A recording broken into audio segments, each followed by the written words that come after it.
Thursday mini vlog பார்க்கலாமா? ஹஸ்பண்ட்ட grocery, காய்கறி எதுவுமே இல்ல அப்படின்னு சொல்லியிருந்தாரு. என்கிட்ட ரூ. 1000 தாம்மா இருக்கு. இதில நீ என்ன வேணுமோ வாங்கிக்கோ அப்படின்னு சொல்லிட்டு போயிருந்தாரு. நான் ரூ. 1000 எடுத்துட்டு கடைக்கு போனா ரூ. 1100 ஆயிடுச்சு. என்ன வாங்குறது, என்ன விடுறதுன்னே தெரியல. அந்த அளவுக்கு விலைவாசிலாம் அதிகமா இருக்கு. அப்பலாம் எங்க அம்மா ரூ. 100 எடுத்துட்டு போய் ஃபுல் காய்கறி நப்பிட்டு வருவாங்க. இப்போ ரூ. 100 எடுத்துட்டு போனா 3 காய்கறி கூட வாங்க முடியறதில்ல.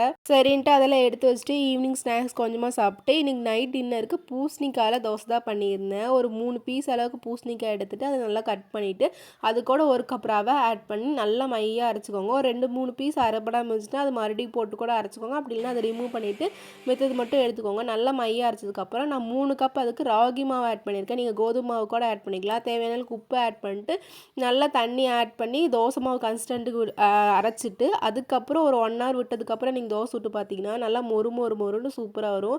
நீங்கள் நல்லா சாஃப்டாகவும் சுட்டுக்கலாம், இல்லை மொறு மொறு வேணுனாலும் சுட்டுக்கலாம். நான் இது கொஞ்சம் கார சட்னி மாதிரி வச்சுருந்தேன். டேஸ்ட் ரொம்பவுமே நல்லா இருந்துச்சு. நீங்கள் ட்ரை பண்ணி பாருங்கள். ஆனால் எப்பயும் வேக வைக்கிறதோட லோ ஃப்ளேமில் வச்சுட்டு ஒரு 2 மினிட்ஸ் எக்ஸ்ட்ரா மட்டும் வேக வச்சிருந்தீங்கன்னா டேஸ்ட் சூப்பராக இருக்கும். ட்ரை பண்ணி பாருங்கள். நெக்ஸ்ட் வீடியோவில் பார்க்கலாம். பாய்.